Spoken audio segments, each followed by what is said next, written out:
Okay, so I just got out of seeing Ghostbusters Frozen Empire, and all I can say is, wow, that's what a summer blockbuster is supposed to be. I know some people probably won't like it because it's not the most groundbreaking film ever. It doesn't really tread any new ground for the franchise, but not every movie has to be that. In fact, when I go to a summer blockbuster that's part of a series I like, unless there's an overall plot arc going on, like Lord of the Rings, or you have the Harry Osborn stuff that's going on in the old Spider-Man movies, I just want a 2-hour one and done adventure with some characters that I like, that gives them an arc and just tells a story and is done and has some creative action scenes and that provide the characters with some great moments. That's what we got here. To me, this was like a comfort food movie. It's like this old stained sweater. There's better.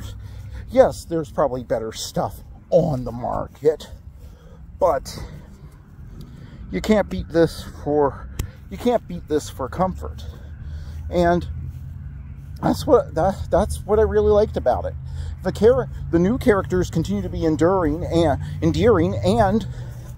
they fit into the Ghostbusters universe perfectly. Each of them gets their own little arc. Phoebe has a great arc that touches on themes of growing up, personal responsibility, and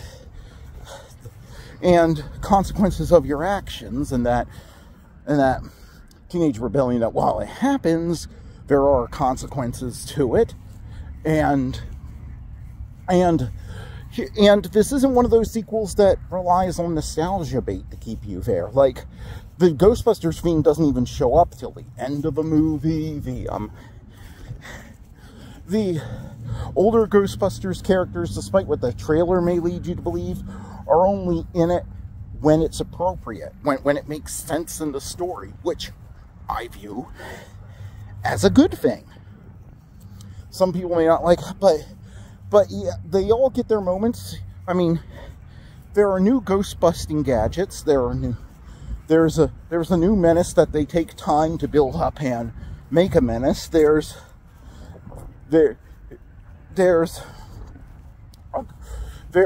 fun action scenes. Every joke in the movie got a laugh at the screening I was at. All the performances are really, really solid. You know how in my Dune Part 2 review, I had to say, I like this movie, but there was this thing, but there was the Chani thing that, so it was a reserved recommendation. It was, if you can overlook that, that's a recommendation.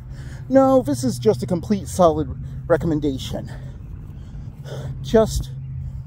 If you just want to go in and have, like, the type of time that I used to enjoy at late spring, summer movies, like 20 years ago. And again, that may sound like it's not an endorsement, but for me it is, because when it comes to blockbuster cinema and, like, adventure movies and this sort of thing,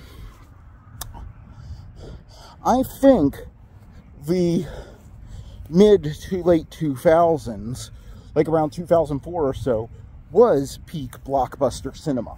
They weren't trying to teach you anything. They didn't go on about the toxic fans. They weren't trying to... They just had good heroes fighting evil villains, and the heroes struggled with their personal problems, but they also, but yeah, and the story was built in such a way that it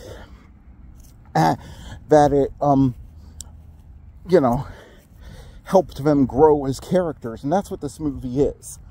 It's more of a character. It has a lot of character moments, and I know some people will probably say that it's too slow paced, but honestly, I didn't think it was any slower paced than the original Ghostbusters.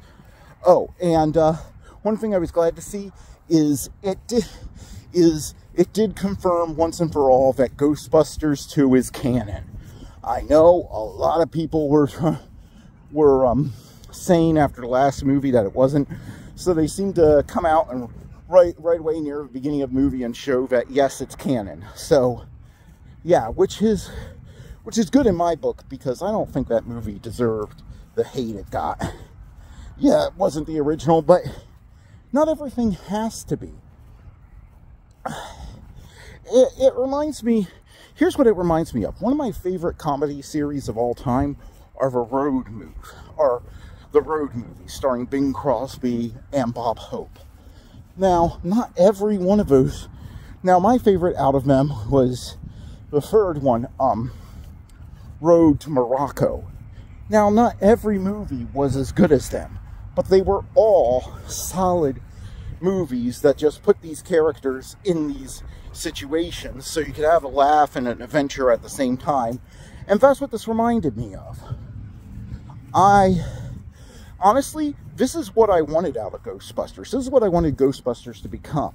Is every 2 or 3 years, they'll come back and there'll be a new ghost threat they can deal with. And honestly, after this, the new cast is established in such a way that they don't even really need the old cast to support them, I don't think. And I love the old cast, but they really did establish this as... Whereas in the last movie, the old cast pretty much saved the newbies. In this one, it was very much the new cast saving everything without them degrading the old cast. This is how you move a franchise forward. And I think, you know, it's funny to say that Sony, the studio that just gave us the abominable Madam Web, actually got it right with this one. They've put this franchise on very solid ground. Would I rate it as high as Afterlife? Probably not, but it was a very, very solid follow-up. And sometimes I just want a solid movie.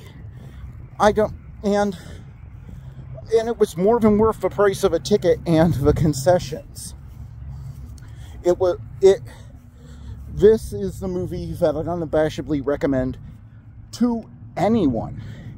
If you're looking to have a good time, if you're looking to just have a good escapist time in the movies, see this one. This is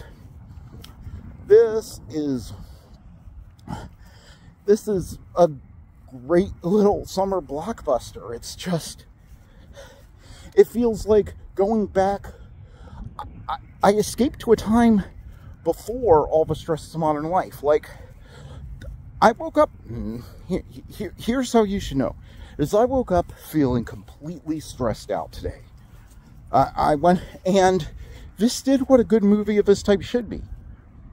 I actually escaped into this world, and after this, my mood has considerably improved. Maybe that's just my experience, but hey, I don't know what more you can ask for from a movie of this type than this. That it just makes you feel better about life in general, and you just had such a good time watching it. And I love that it doesn't fall into this modern trap of having to be a 3-hour epic. Like, that was my one complaint about Guardians of the Galaxy Part 3, was that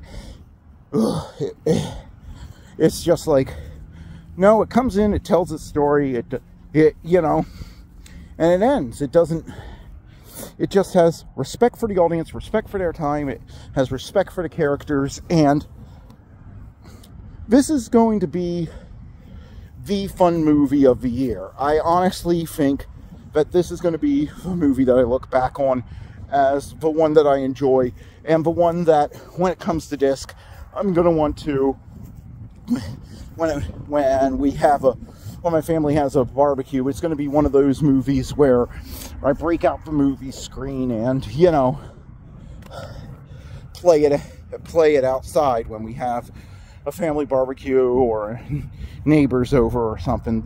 It's one of those movies.